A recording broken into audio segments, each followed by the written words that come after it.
Hello students, आज मैं आप लोगों को बीकॉम सेम 4 का जो स्टैटिस्टिक्स है उसमें आईएमपी क्वेश्चंस बताने वाली हूँ। ठीक है, अभी यहाँ पे सबसे फर्स्ट है, what is the elastic of demand and supply state difference formula for finding it, એટલે કે માંગ અને પુરવઠાની મૂલ્ય સાપેક્ષતા એટલે શું તે મેળવવાના જુદા જુદા सूत्रों जણાવો।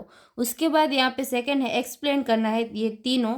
उसमें फर्स्ट है मार्जिनल रेवेन्यू, सेकंड है मोनोपोली और थर्ड है सेकंड ऑर्डर डेरिवेटिव। ठीक है, એટલે કે સમજાવવાનું છે। પહેલું છે સમાંતર આમદની, ત્યારબાદ બીજું છે ઇજારો, ત્રીજું છે દ્વિતીય વિકलन ફળ। ठीक है, उसके बाद यहाँ पे थर्ड नंबर का है define integration and state how the total cost functions and total revenue function is obtained with the help of it, એટલે કે સંકલનની વ્યાખ્યા આપો, તેની મદદથી કુલ ખર્ચ વિધેય અને કુલ આમદની વિધેય કેવી રીતે મેળવાય તે જણાવો।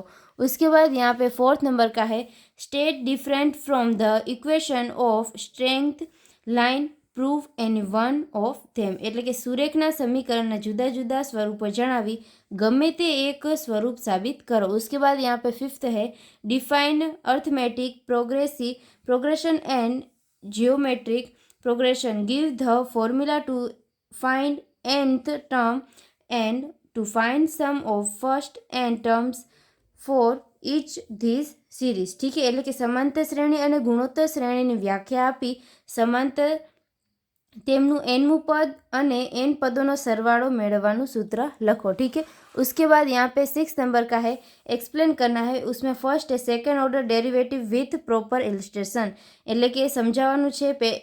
એમાં પહેલું છે ઉદાહરણ સહિત દ્વિતીય વિકલન ફળ। उसके बाद सेकंड है इलास्टिसी ऑफ सप्लाई, એટલે કે પુરવઠાની મૂલ્ય સાપેક્ષતા। ठीक है, उसके बाद यहाँ पे सेवंथ नंबर का है define integration and state rules of integrations, right at least 5 standard result of integration. ठीक है, એટલે કે સંકલનને વ્યાખ્યાયિત કરો, સંકલનના નિયમો જણાવો અને સંકલનના ઓછામાં ઓછા 5 પ્રમાણિત પરિણામો લખો। उसके बाद 8 नंबर का यहाँ पे है find the equation of a line making intercept A and B on X and Y axis respectively, એટલે કે એક્સ અક્ષ સાથે એ અને વાય અક્ષ સાથે બી જેટલો અંતઃખંડ બનાવતી રેખાનું સમીકરણ શોધો। ठीक है, उसके बाद यहाँ पे 9th नंबर का है what is meant by maximum and minimum value of functions, state it's necessary and sufficient conditions. ठीक है, એટલે કે વિધેયની મહત્તમ અને ન્યૂનતમ કિંમતો એટલે શું તેમના માટેની જરૂરી અને પર્યાપ્ત શરતો જણાવો। उसके बाद यहाँ पे 10th नंबर का है डिफाइन द फॉलोइंग टर्म्स। उसमें सबसे फर्स्ट है सेकंड ऑर्डर डेरिवेटिव, सेकंड है कॉस्ट फंक्शन, थर्ड है यहाँ पे एवरेज कॉस्ट और फोर्थ है टोटल रेवेन्यू, એટલે કે નીચેના પદોની વ્યાખ્યા આપો। એમાં પહેલું છે દ્વિતીય વિકલન ફળ, બીજું છે વિધેય ખર્ચ, ત્રીજું છે સરેરાશ ખર્ચ એન્ડ ચોથું છે कुल आवक। ठीक है, उसके बाद यहाँ पे 11th नंबर का है find the equation of a line having slope m and passing through a given point A, और यहाँ पे x1 y1 है। उसके बाद m એટલે કે m ઢાળવાળી અને a એટલે કે x1 અને y1 માંથી પસાર થતી રેખાઓનું સમીકરણ મેળવો। ठीक है, उसके बाद यहाँ पे 12th नंबर का है एक्सप्लेन।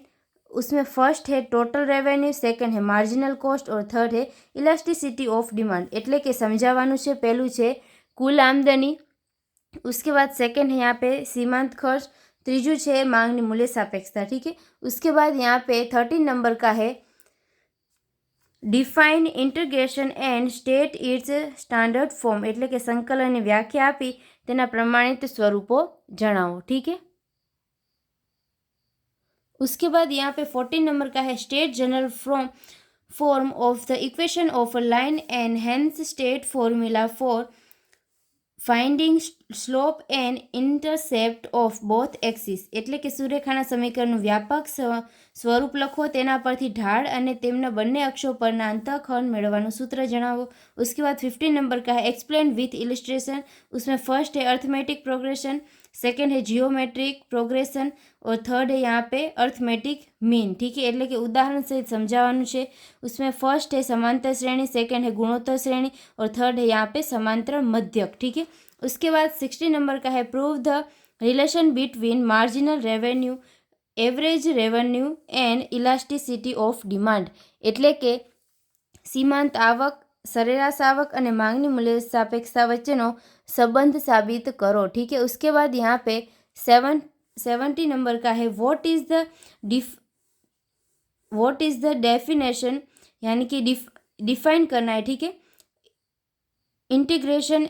और उसके बाद यहाँ पे है स्टेट इट्स प्रॉपर्टीज, એટલે કે નિયત સંકલન શું છે અને તેના ગુણધર્મો જણાવો। ठीक है। उसके बाद यहाँ पे आगे 18 नंबर का है obtain the equation of a strength line passing through 2 points x1 y1 and x2 y2, બે બિંદુઓ x1 y1 અને x2 y2 માંથી પસાર થતી સુરેખનું સમીકરણ મેળવો। उसके बाद 19 नंबर का है define arithmetic progression also give formula for sum of their first n terms. ठीक है, એટલે કે સમાંતર શ્રેણીને વ્યાખ્યાયિત કરો, તેના પ્રથમ n પદોનો સરવાળો શોધવા માટે सूत्र आपो। ठीक है, तो अभी यहाँ पे जो स्टेटिस्टिक है, जितने भी IMP क्वेश्चंस थे वो मैंने आपको बता दिए। ठीक है, I hope you understand and thank you all.